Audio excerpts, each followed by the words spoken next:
Hello all, welcome to 7 రోజులు 7 healthy ఇడ్లీల series. ఈ సిరీస్లో ప్రతిరోజు ఒక కొత్త ఆరోగ్యకరమైన ఇడ్లీ రెసిపీని మీతో పంచుకోబోతున్నాను. ఈరోజు డే 1లో మనం అందరం ఇష్టపడే రాగి ఇడ్లీ తయారు చేసుకుందాం. రాగిని ఫింగర్ మిల్లెట్ అని కూడా అంటారు. ఇందులో కాల్షియం, ఐరన్, ఫైబర్ వంటి పోషకాలు పుష్కలంగా ఉంటాయి. అందుకే పిల్లలు, పెద్దలు, వృద్ధులు అందరూ తినడానికి ఇది చాలా మంచి బ్రేక్ఫాస్ట్. మరి ఈ రెసిపీని ఎలా చేయాలో చూద్దామా? ముందుగా నేను ఒక బౌల్ తీసుకొని అందులోని ఈ గ్లాస్ చూసారు కదా, ఈ గ్లాస్తోని మినప్పప్పును అయితే కొలుచుకుంటున్నాను నిండుగాన. అండ్ ఇక్కడే అదే సేమ్ గ్లాస్తోని రాగులను కూడా కొలుచుకుంటున్నాను. రెండు బాగా మిక్స్ చేసుకోండి. ఇప్పుడు అందులోని వాటర్ అనేది యాడ్ చేసుకోవాలి. ఇప్పుడు అందులోకి ఒక టీ స్పూన్ మెంతులు అనేవి వేసుకొని వీటిని మనం 6 గంటల పాటు నానబెట్టాలి, లేదా ఓవర్ నైట్ అయినా నానబెట్టుకోవచ్చు. సో బాగా నానబెట్టుకున్న తర్వాత ఒక 2 to 3 టైమ్స్ అనేవి వాష్ చేసుకోండి. చూడండి ఇలా ఉంటాయి బాగా నానిన తర్వాత. సో ఇప్పుడు ఇది గ్రైండ్ చేసుకోవాలి. ఇది మనం గ్రైండర్లోనైనా లేదా మిక్సీలో అయినా వేసుకోవచ్చు. ఇది బాగా మెత్తగా అయితే రుబ్బుకోవాలండి. ఇప్పుడు గ్రైండర్ ఆడుతున్న టైంలోని మనం ఇక్కడ ఇడ్లీ రవ్వ అనేది నానబెట్టుకోవాలండి. మనము ఒక గ్లాస్ మినపప్పు, ఒక గ్లాస్ రాగులు వేసుకున్నాం కదా. మనం మినపప్పు ఎంతైతే వేసుకున్నామో ఆ మినపప్పుకు తగ్గట్టు ఒక గ్లాస్ మినపప్పుకి 2.5 గ్లాసుల రవ్వ అయితే వేసుకుంటే మనకి ఇడ్లీ అనేది చాలా మెత్తగా వస్తుంది.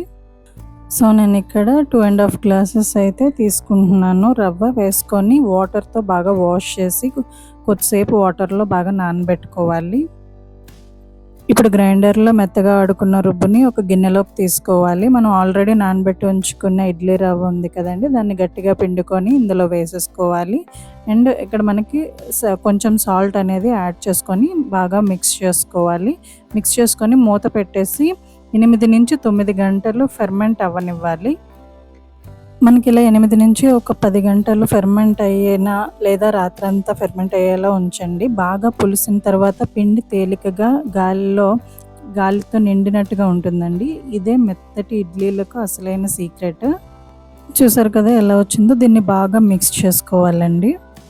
మీరు ఇప్పుడు ఇడ్లీ ప్లేట్లను తీసుకొని దానికి ఆయిల్ అయినా అప్లై చేయొచ్చు, లేదా చేయకపోవచ్చు. సో ఆయిల్ రాసుకునే వాళ్ళు నూనె రాసి పిండిని పోయండి.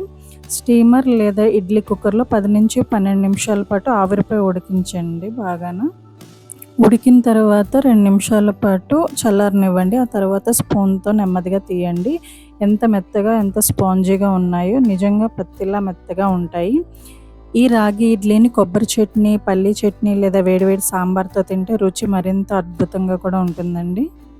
నేనైతే ఇక్కడ పల్లీ చట్నీతో తింటున్నానండి. సో పల్లీ చట్నీతో ఈ రాగి ఇడ్లీ అనేది సూపర్ టేస్టీ ఉంటుంది. రోజు ఒకే రకమైన బ్రేక్ఫాస్ట్కి బదులుగా ఇలాంటి మిల్లెట్ వంటకాలు తీసుకుంటే శరీరానికి మంచి పోషకాలు అందుతాయి. ఆరోగ్యకరమైన జీవనశైలికి ఇది మంచి ప్రారంభం. ఈ రెసిపీ మీకు నచ్చినట్టయితే ఈ వీడియోని లైక్ చేయండి, మీ ఫ్రెండ్స్ అండ్ ఫ్యామిలీతో షేర్ చేయండి. ముఖ్యంగా 7 రోజులు 7 హెల్తీ ఇడ్లీల సిరీస్లో రేపు డే 2 అండి. సో మరో అద్భుతమైన హెల్తీ ఇడ్లీ రెసిపీతో మీ ముందుకు వస్తాను. అది మిస్ కాకుండా ఇప్పుడే మా ఛానల్ని సబ్స్క్రైబ్ చేసి పక్కనే ఉన్న బెల్ ఐకాన్ను కూడా ప్రెస్ చేయండి. చూసినందుకు ధన్యవాదాలు. మళ్ళీ మరో హెల్తీ రెసిపీతో కలుద్దాం. Bye bye.